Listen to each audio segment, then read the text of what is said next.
Let's take a look at your strategies for how to sell at events. I'm going to tell you this is not a have to follow formula.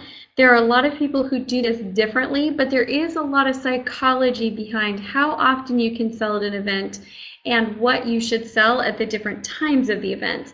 So I'm not presenting this as this is the only way. If you don't follow it, it doesn't work at all. I'm just presenting this as a flow, a couple of different flows that I've seen that have worked well. So let's look at a one-day event first. Here's your options of when you can sell at a one-day event.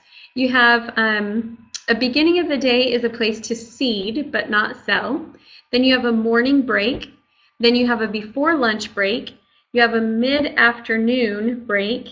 And you have the end of the day offer. Now, if you were doing a bonus class that evening where you have a full day event and then they go get dinner and then they come back, then you could add on another one. So let me just put that in here, bonus class. That could be another option. So if you're a business who has multiple different types of products and multiple different product lines, then you're going to want to offer multiple different things throughout the day. If you're a business that you really have one high ticket item that you want to drive everyone to, then these are going to be more seeding points throughout the day. So first let's do, if you're going to be offering different products. So the first thing is at the beginning of the day, I would seed your highest program or product. So if you are selling indirect sales, that would be your highest kit. You know, our highest kit is $5,000, and it's an amazing kit. Now I don't know if that's right for all of you or not, but I just wanted to let you know it's available, kind of a thing. The way that would sound with coaching is my personal client paid $25,000 to coach with me, and you've gotten to come to this event for only $297, and I am so excited to pour into you the wisdom, the knowledge, and the systems that I work on with my clients. So that way what we're doing is we're showing them that we have high value.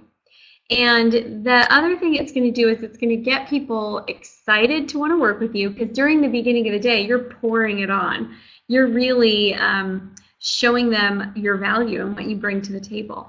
And so when they see that and then they hear the large number, it makes them go, I want that, but I can't afford it. And so what will happen is the morning break, you're going to offer a low-cost product. So it could be a CD, it could be a small kit or a single product that's really popular. It could be a book. It could be anything that's kind of low priced. And what we're trying to do with that low priced offer is we show the high, now we show the low, and we're going to do an incentive to get them to move. So in this offer, what we really want to have happen is we want to create a rush of people going to the back of the room to purchase that product. That's what we want to create here. And a limitation is going to be important. So for example, the limitation could be, I only brought 20 books and you're in a room full of 50 people or even 100 people. It could be for the first 15 people, you're going to get it for half price. But there needs to be some sort of a limitation because you're trying to create a sense of urgency. That first offer of the event is probably one of the most important ones. Now, I'm not saying if you offer something there and it bombs that you can't turn the event around. I'm just saying that first one really sets the tone for how people move, and it shows you where they're at. So it's an important offer. You want it to go well. If it doesn't go well, you know what you're up against, that you're working with a group of people who are kind of slow to move and slow to make decisions, and you're going to have to build that into your scripts. So now, after the morning break, then we have a before lunch break. This is where I would offer, if you do any type of a comeback, and if you're doing a reoccurring event, that you do this event once every 6 months or once every 3, I would offer a comeback. The comeback is a discount, so they can then go and tell all their friends and their family and their team members about this event. They can purchase a ticket to come back next time, and when they come back, they get it for a discount. It's a great marketing tool, especially if you're doing the types of events where you really got them to this event because you wanted to enroll them into bigger programs, then that becomes marketing because you get people in front of you in your main purchasing space. The other thing that you can do is you can sell a mid-level program, so something that's just kind of in the middle, or you can seed the core offer. If you have a high-priced offer, I would recommend that you do it in two parts. Anything above $5,000 for sure I would break it up into two parts. One where you talk about it, and the other where you come back and close it. So it's like you're introducing and then you're selling it later. So I would seed the core product, and then in the mid-afternoon, that's where I would do the full-on offer. And again, depending on how many things you're selling, you could come back at the end of the day and do a mid-range offer, or you could come back at the end of the day and just close again on whatever that core high-priced offer is. The bonus class, if you choose to do a bonus class, I recommend that it be specialized. That this class be something it's more niched, and you're trying to pull out a group of people that might be unique. So maybe you've got, give some examples. Maybe you've got a room full of people who are interested in getting more healthy. Well, the bonus class, maybe what you're doing is you're pulling out people who would like to build a business around helping other people get healthy. And that could be a good bonus class option. And then what you offer is your business opportunity. If you are a coach and you're helping other people with empowerment, just positive thinking, mindset tools, money understanding, abundance thinking, whatever it is. So what you could do is during the day you offer things that help everybody, and during the evening maybe you do a special class that's just for entrepreneurs and how working on their mindset can help them grow a business better. So that bonus class, I recommend that it be a niche class. So figure out exactly who you want to have there and draw them out. Now let's look at another thing that you can do. This is another strategy, is you can actually have the daytime classes require payment and registration to get in, but the evening class can be open to the public, so people can be there during the day and they can say, oh my gosh, you have got to come back tonight, which helps with your comeback offer. If you do this comeback here, it really helps to have that bonus class where people can come and they can be like, oh my gosh, this is amazing, I'm learning so much. And then you remind them of the comeback offer that closes at the end of the day. So let's look at a 2-day lineup. If you're doing a 2-day event, then you're going to have a mid-morning break, a before lunch, an afternoon break, evening break, and a bonus class is optional on both days. So if you're doing this, again, you're going to want to seed at the beginning of the day, highest. Then you're going to go to low cost offer with a limitation on the morning. Before lunch, this is a great time to do a comeback if you're doing it, or some type of a mid-price product. Afternoon break on the first day would also be a mid-price product. Evening break would be a lowish product, and the highest offers I would do the bonus classes and also the panel that's in the afternoon break on day 2. So let me just show you what this could look like with Amy Walker Consulting. So I could offer my book as the low cost offer. And then before lunch, I could offer come back to this event again. Afternoon, I could offer marketing mastery. Evening, I could offer family mastery. Be a good offer there. And then bonus class in the evening, I could offer business mastery.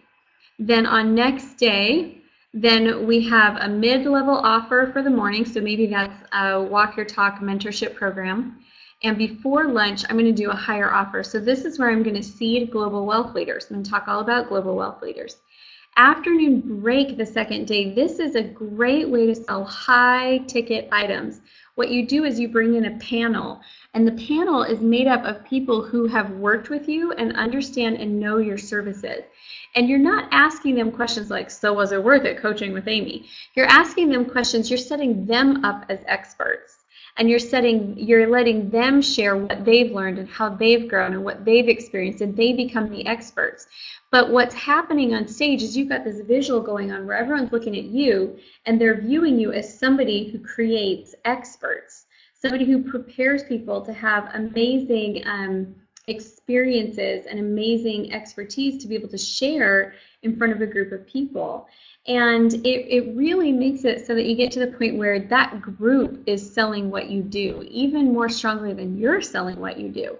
So what I would do here is I would seed my Global Wealth Leaders program. I would have a panel of clients come on. And then in the evening, I would actually do, because I would seed this 3 times, so I would actually do, I would close the Global Wealth Leaders again. And then when I come back for the bonus class that evening, I would probably take it down again to Business Mastery. So I would do Business Mastery twice. The reason why I would do that is because they're getting so sold on the idea of Business Mastery, but some people just can't do the $18,000 price tag. They're just not ready for it and they can't do it. So then again, it gives them this option of Business Mastery where they can come back and they can say, okay, I can sink my teeth into that. Because where Business Mastery felt expensive on day 1, it feels like a bargain on day 2. So that's how I would personally do it. Let's do another example. Let's say I'm going to use a friend's business. So I have a friend who has a lot of CDs and a lot of different programs. And so on this one, he could offer a CD. On this one, he would definitely do a comeback. At the mid-afternoon break, he would probably do some sort of like a 4 to 6 week program that's kind of a mid-price range. And then in the evening, he would probably offer something like a CD set, like he'd come by the library of CDs. And then the class that evening, he would offer one of his more advanced programs.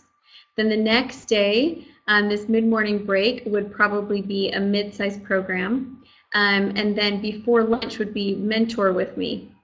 And after lunch, he doesn't really do panels, but after lunch, he would probably do like on my full CD set again. And then the evening break, a good offer there would be to remind them about mentoring, close the mentoring. And then the bonus class that evening, there would be another advanced program. So just to kind of show you how those can lay out, here's the key. It's really important that you're off spaced appropriately and that they be really valuable teaching segments in between each offer. Otherwise, what happens is your event becomes known as a pitch fest. Now, I want you to take this into consideration.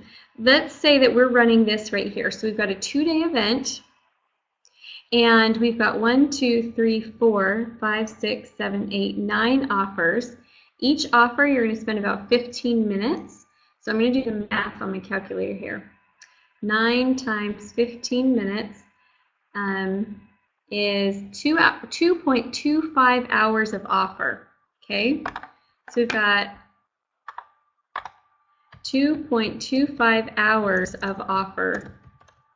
And at the same time, I'm guessing that these are like you went 9 to 5 and then you came back again from 7 to 9, something like that. So 9 to 5 is 10, let's see, 9, 10, 11, 12, 1, 2, 3, 4, 5. Let's say it's 7 hours plus 2 in the evening. So that's 18 hours of content minus 2.25 gives us 15.75 hours of content.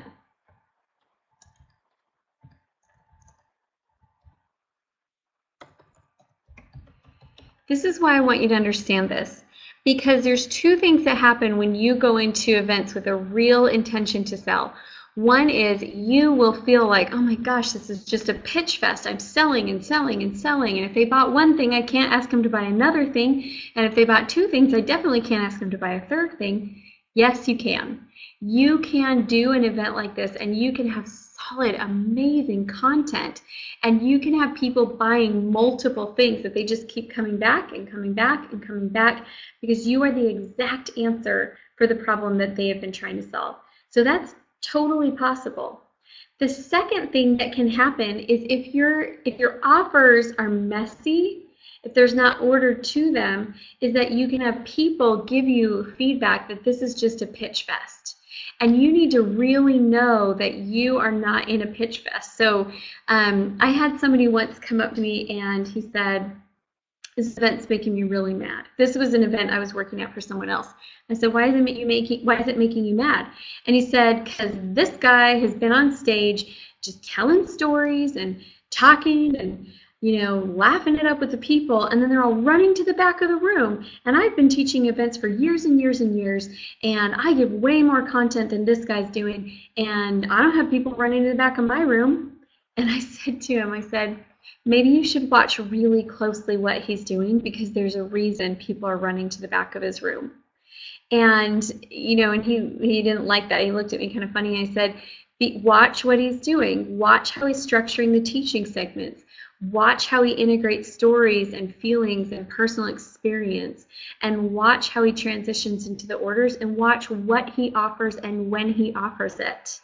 Maybe you're not interested in his content, but you should sure be interested in the way that he's delivering it, because it's selling.